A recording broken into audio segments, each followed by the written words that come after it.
사랑하는 예찬 성도 여러분, 안녕하십니까? 오클랜드 전역이 비 피해로 극심한 고통을 겪고 있습니다. 함께 기도하고 또 하나님께서 원하신 바가 무엇인지 저희들이 이 기회를 통해서 또 알아가는 그런 은혜가 있게 되길 간절히 바랍니다. 오늘은 지난달에 이어서 로마서 2장입니다. 지난번에 로마서 1장 우리가 함께 말씀을 나누었죠. 로마서 1장의 내용은 이방인에 대한 정죄와 심판이었습니다. 모든 이방인은 죄인이다 라는 그런 취지로 말씀을 써놓았죠. 인간은 하나님이 계신 것을 알 수 있지만은 하나님을 알고 싶어 하지도 않고 하나님을 경배하지도 않는다. 그리고 그 결과 하나님은 그런 사람들을 그대로 두신다 하는 이야기를 나누었습니다. 그들에게 사형 선고가 내려져 있다. 이게 이제 지난번에 우리가 나눴던 이야기죠. 그런데 이제 2장은 1장이 이방인에 대한 정죄와 심판이라면 2장은 유대인에 대한 정죄와 심판입니다. 그게 2장이 말하고자 하는 것을 우리가 요약으로 이야기할 수 있습니다. 유대인 또한 죄인이다 하는 겁니다. 유대인에 속해 있다고 해서 자동적으로 하나님의 심판을 피할 수 있는 것이 아니다. 율법을 가지고 있는 유대인인데 율법을 듣는다고 해서 듣기만 하는 거예요. 그랬더니 그것 때문에 의로워지는 것이 아니라 율법을 행해야지 의로워지지 않느냐 하는 이야기를 이제 2장이 하는 겁니다. 2장만 가지고 이야기하면 오해가 되기 때문에 3장의 이야기를 잠깐 하고 2장을 가도록 하겠습니다. 그래서 왜 1장의 이방인에 대한 정죄와 심판, 그리고 2장의 유대인에 대한 정죄와 심판을 이야기했냐면 율법으로는 안 되더라 하는 이야기를 하고 싶었던 겁니다. 온 세상은 하나님 앞에 유죄이고 율법의 행위로는 어떤 육체도 하나님 앞에서 의롭게 되지 않더라. 단지 율법 밖에 있는, 율법 위에 어떤 것이 와야 이 문제를 해결할 수 있는데 그게 바로 뭘까요? 바로 하나님의 의다. 그걸 이제 3장에서 이야기하기 위하여 1장, 2장을 그렇게 구별을 했습니다. 아시겠죠? 우리 한번 그 이야기를 다시 한번 해보겠습니다. 1장은 뭐라고요? 이방인에 대한 정죄와 심판. 2장은요, 유대인에 대한 정죄와 심판. 3장은요, 율법 밖에 있는 하나님의 의. 이렇게 일단 우리가 한번 요약을 하고 2장을 같이 나누도록 하겠습니다. 2장에서 유대인에 대한 정죄와 심판 이야기를 하고 있지만 그 유대인이 곧 누굽니까? 하나님을 믿는다라고 혹은 내가 율법을 가지고 있다라고 말하는 우리들, 이방인은 믿지 않는 사람들, 이렇게 또 적용이 될 수 있지 않습니까? 그래서 2장은 오히려 우리들에게 주시는 말씀이 더 많다고 생각합니다. 오늘 함께 주제 성경 구절로는, 암송 구절로는 로마서 2장 29절 말씀이 되겠습니다. 한번 제가 읽어보면 여러분 또 한번 따라 하시면 좋겠습니다. 오히려 속이 유대인 사람이 유대 사람이며, 오히려 속이 유대 사람인 사람이 유대 사람이며, 율법의 조문을 따라서가 아니라, 율법의 조문을 따라서가 아니라 성령을 따라서 마음에 받은 할례가 참 할례입니다. 성령을 따라서 마음에 받은 할례가 참 할례입니다. 이런 사람은 사람에게서가 아니라, 이런 사람은 사람에게서가 아니라 하나님에게서 칭찬을 받습니다. 하나님에게서 칭찬을 받습니다. 네. 자, 이제 오늘 말씀을 조금 구체적으로 나눠보겠습니다. 오늘 말씀해 보니까 죄인의 특징이 어떻게 되어 있냐면은 뭐 엄청난 죄를 짓는다 뭐 이게 아니고 죄인의 특징 중에 하나가 나에게 적용하는 잣대와 남에게 적용하는 잣대를 다르게 쓰는 사람, 이렇게 표현을 하고 있습니다. 1절 말씀 한번 볼까요? 그러므로 남을 판단하는, 심판하는 사람은 그가 누구이든 죄가 없다고 변명할 수 없습니다. 일단 심판하는 사람의 죄가 있다는 겁니다. 남을 판단하면서 똑같은 일을 하고 있으니 결국 남을 심판하는 것은 바로 자기 스스로 정죄하는 것입니다. 3절은 이런 일을 하는 사람들을 심판하면서 스스로는 그런 일을 하는 사람이 있는데 그런 사람이 하나님의 심판을 피할 수 있을 줄로 생각합니까? 나는 막 심판해도 나는 심판을 하는 사람이니까 나는 죄가 없다 이렇게 생각한다는 거죠. 남을 심판하면 자신은 깨끗한 줄 착각한다 하는 겁니다. 그런데 남을 심판한다고 해서 자기가 죄가 없는 사람입니까? 그렇게 착각하죠. 그렇게 하기 쉽다 하는 겁니다. 심판은 남을 보는 눈을 밝게 하는데 크게 쓰임을 받지만 자기 자신을 보는 눈은 어둡게 만듭니다. 그래서 심판하고 싶은 마음을 우리는 좀 생각을 해봐야 됩니다. 더구나 심판은 하나님의 고유 영역입니다.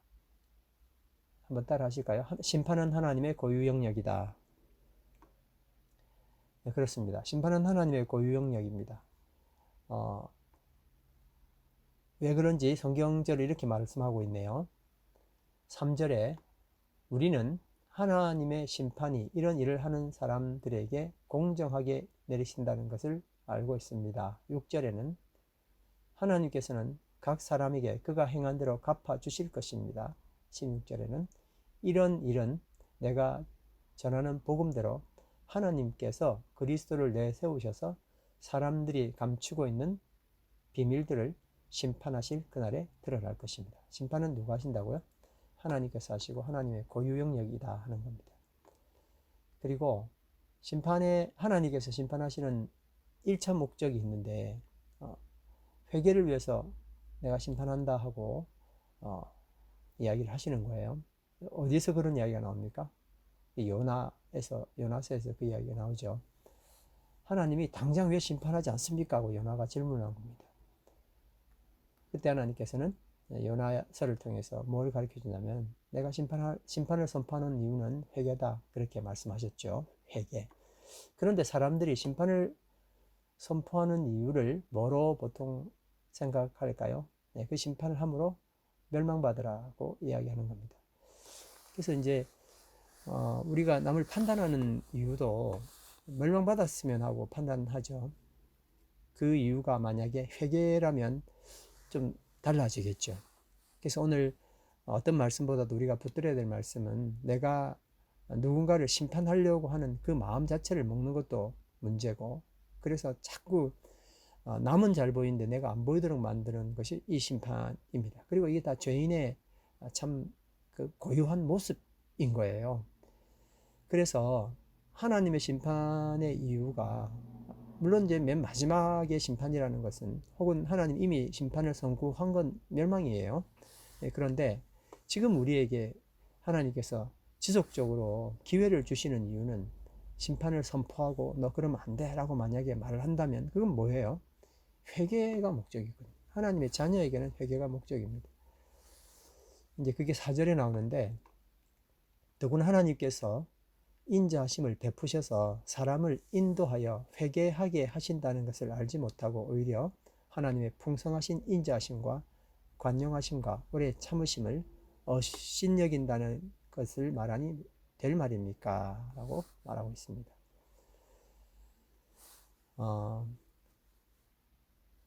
사람의 심판을 따르는 사람이 있고 하나님의 심판을 따르는 사람이 있습니다. 8절 말씀에 보면 이기심에 얽매여서 진리를 거스르고 불의를 따르는 사람에게는 진노와 분을 내리실 것이다. 9절 악한 일을 하는 모든 사람에게는 먼저 유대 사람을 비롯하여 그리스 사람에게 이르기까지 환난과 고통이 있을 것이요.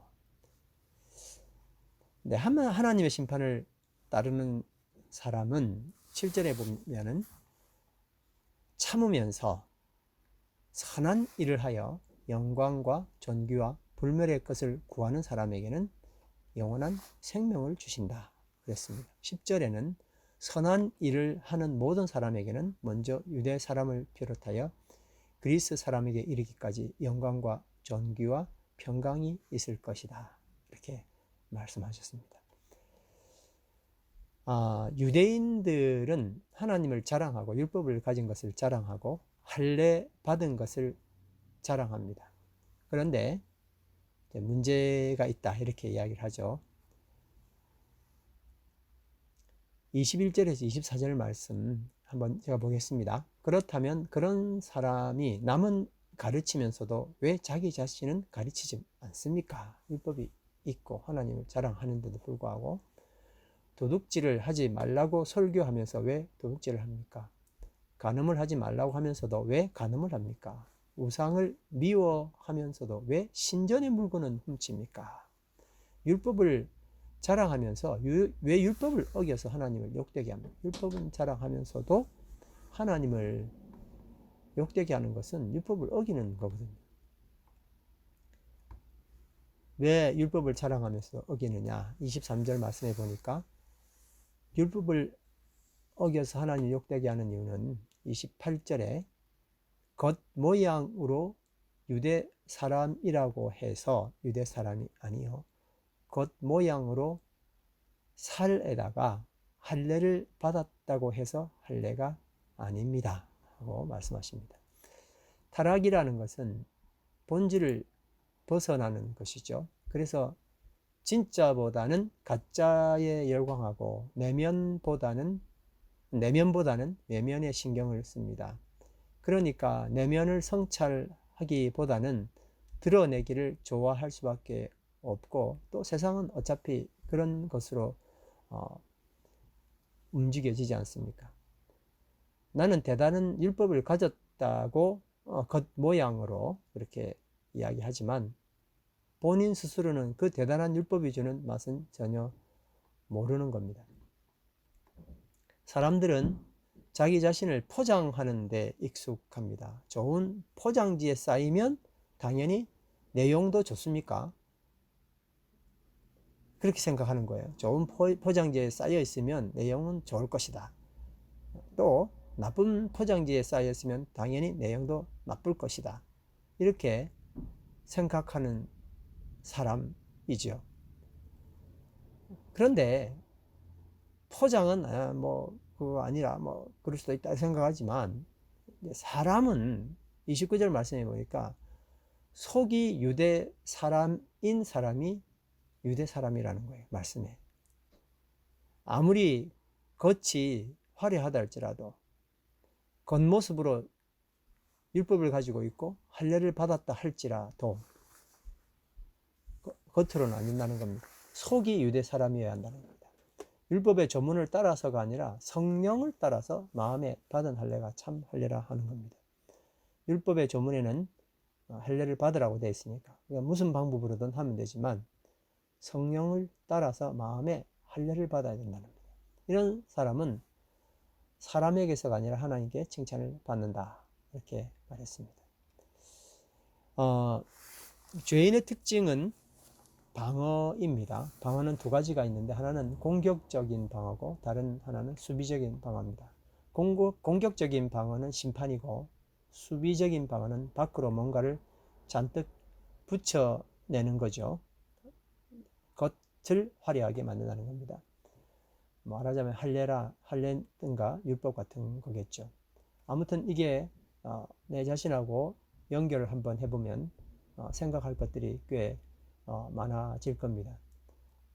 죄인의 특징은 방어를 하는 것이다. 두 가지 방법이 있는데 하나는 공격적이고 다른 하나는 수비를 한다. 공격적인 방어는 뭐라고요? 심판을 한다. 수비는 나를 화려하게 만든다. 자기 방어는 뭐를 해도 결국 죄가 되는 겁니다. 그러면은 하나님을 믿는다는 의미가 뭘까요?